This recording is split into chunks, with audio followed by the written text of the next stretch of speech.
Hello, you're watching VNA News and now headlines. A solemn meeting was held to celebrate the 70th founding anniversary of the Vietnam People's Police Force and the 10th year of the All People Protect National Security movement. The National Assembly's External Relations Committee hosted a meeting to update on the ASEAN community and its building progress.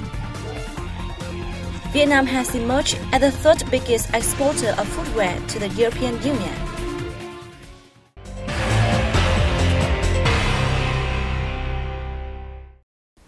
A solemn meeting was held in Hanoi on August 18th to celebrate the 70th founding anniversary of the Vietnam People's Police Force and the 10th year of the All People Protect National Security movement. Top leaders of the party, state government and National Assembly attended the event. Also present at the meeting were delegates from Laos, Cambodia, China, Russia, Cuba, Brunei, Singapore, Indonesia, Myanmar, Thailand, and other regional and international police organizations. Addressing the function, State President Trương Tấn Sang recalled the evolution and development of the force over the past 7 decades, with scores of achievements and glorious traditions. He highlighted the force's absolute faithfulness to the nation, people, party, and state, their sense of vigilance, bravery, ingenuity, creativity, and intelligence, and their close coordination with the Vietnam People's Army, relevant ministries and branches in combating enemies and crimes. Xây dựng đội ngũ cán bộ chiến sĩ công an nhân dân tuyệt đối trung thành, có lập trường tư tưởng vững vàng. The force will need to take initiative in hindering sabotage plots and protecting the country's independence, sovereignty, and territorial integrity. The task required great efforts from the entire party, people, and army, with the People's Police Force playing a significant role. The sector should build a faithful staff with firm resolve, pure revolutionary morals, and professionalism. Giữ gìn trật tự an toàn xã hội, bảo vệ cuộc sống bình yên của nhân dân. Minister of Public Security General Trần Đại Quang called on all officers to build on the force's traditions, polish their political tasks, and closely coordinate with the Vietnam People's Army and sectors to fulfill all assigned tasks. At the ceremony, President Sang presented a Golden Star Order, the most noble distinction of the party and state, to the Vietnam People's Police Force in recognition of its contributions to the nation's revolutionary cause. Earlier, the top leaders of the party, state, government, and National Assembly paid tribute to late President Ho Chi Minh and heroic martyrs. At the Ho Chi Minh Mausoleum, the leaders expressed their deepest gratitude to the late president, who devoted his whole life to the nation's revolutionary cause. Afterward, the leaders laid a wreath at the nearby monument in commemoration of the heroic martyrs who laid down their lives for national liberation. Also on August 18, a delegation of the Ministry of Public Security, led by Politburo member and Minister Trần Đại Quang, paid homage to President Ho Chi Minh and war martyrs. Prime Minister Nguyen Xuan Phuc hosted a reception on August 18th for international delegations who have been in Hanoi to attend the meeting in celebration of the 70th founding anniversary of the Vietnam People's Police Force. The government leader held the international delegation's attendance at the meeting as a move to strengthen the linkage, friendship, and cooperation between the Vietnam People's Police Force and its foreign counterparts. Prime Minister Dũng expressed his joy at the strong development of cooperative relations between Vietnam and ASEAN countries, as well as with China, Russia, Cuba, and international organizations. He also promised to create favorable conditions for the enhancement of cooperative ties between the Vietnamese Ministry of Public Security and its foreign counterparts in the fight against crimes, including transnational crime, drug-related crime, and human trafficking. On behalf of the delegates, Lao Minister of Security Som Keo Silavong said the event helped international friends get a better understanding of the Vietnam People's Police Force's contributions to the protection of national security. The Laos minister expressed his hope that the Vietnam People's Police Force will contribute further to the cause of national construction and development and expand cooperative relations with foreign counterparts and international organizations. Nearly 150 documents, objects, and photos reflecting the foundation, development, and operation of the Vietnamese state of the past 7 decades are on display in the northern province of Hunnam. Let's take a look. The exhibition opened on August 18 as part of activities to celebrate the 70th of the August Revolution, August 19, and National Day, September the 2nd. It offers young people a chance to gain an insight into the revolutionary tradition and glorious history of the country. The 8-day event also helps visitors understand the revolutionary activities of a number of revolutionary leaders who were detained in prisons under the colonial regime. The National Assembly's External Relations Committee held a meeting on August 18th to update on the ASEAN community and the building of the community.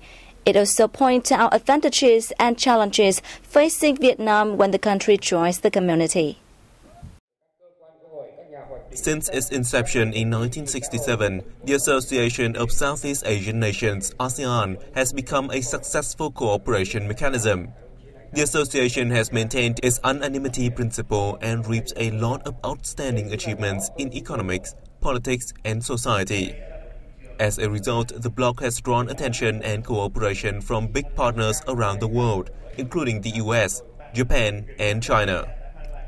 At the meeting, participants focused on the current situation and progress of ASEAN community integration on 3 pillars, namely politics and security, economics, and social culture.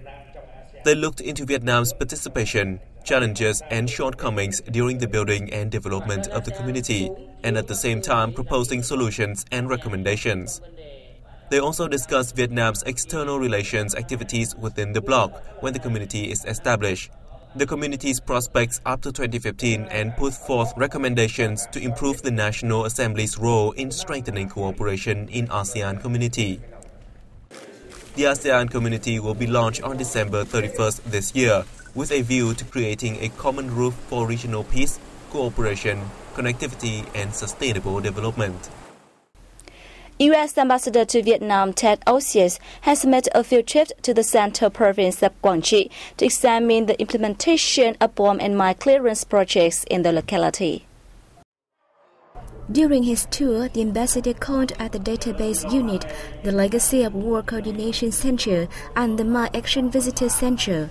He discussed with foreign non-governmental partners about activities to support the locality in addressing war consequences. The diplomat also visited the sites of several bomb and mine clearance projects funded by the Norwegian People's Aid and the Mines Advisory Group in Cam Lo district, including a pilot project to use professional dogs to fire bombs and mines.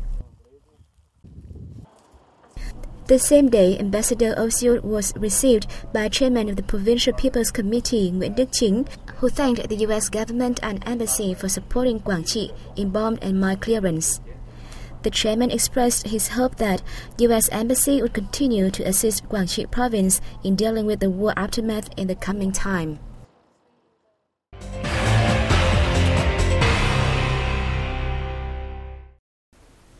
A workshop on collaborative disasters preparedness opened in the central city of Da Nang on August 18th as part of Pacific Partnership Program 2015.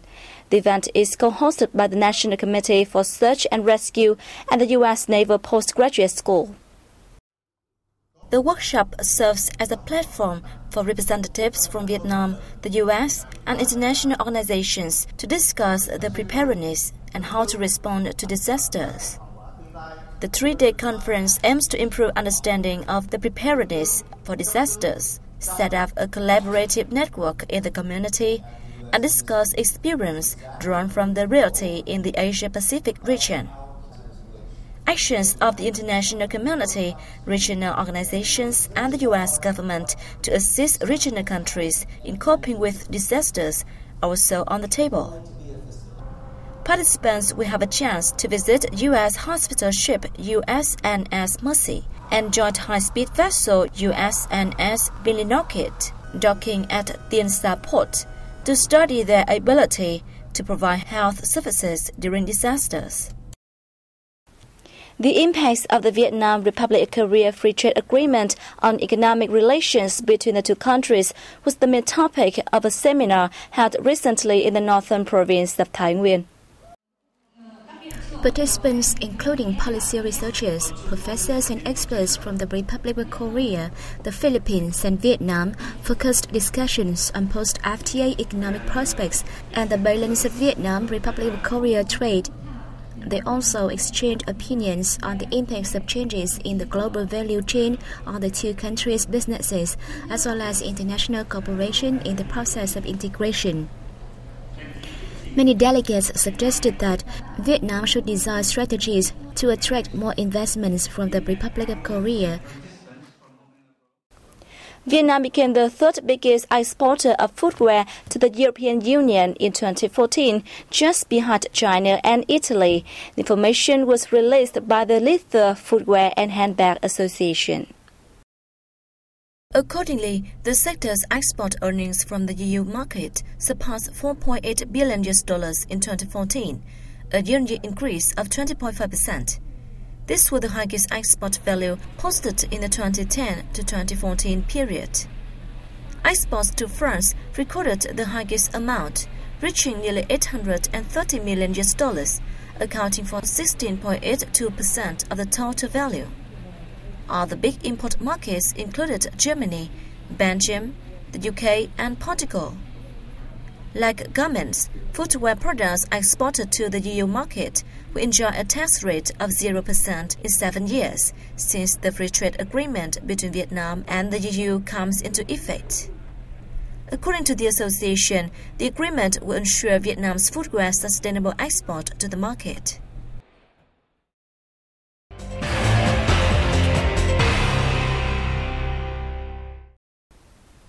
The key northern economic region will be developed into a leading tourism center in the country with a wide range of highly competitive products, thereby promoting the national cultural identity. More on the following.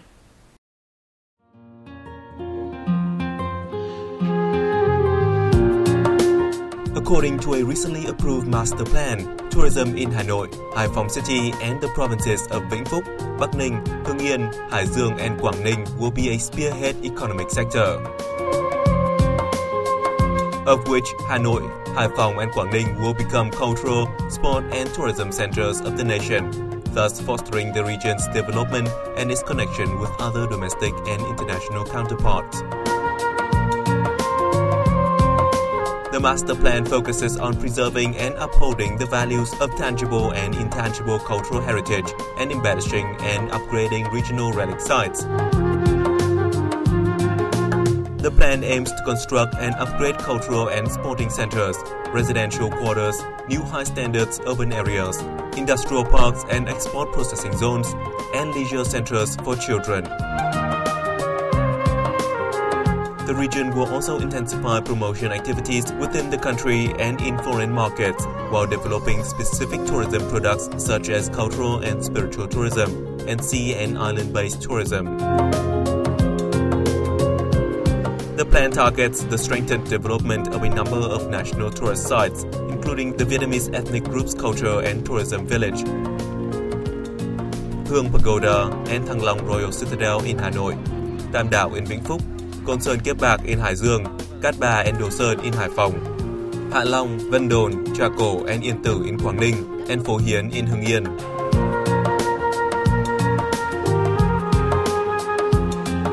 By 2025, the region aims to welcome around 9 million international tourists and serve over 26 million domestic visitors, with revenue reaching $7.65 million.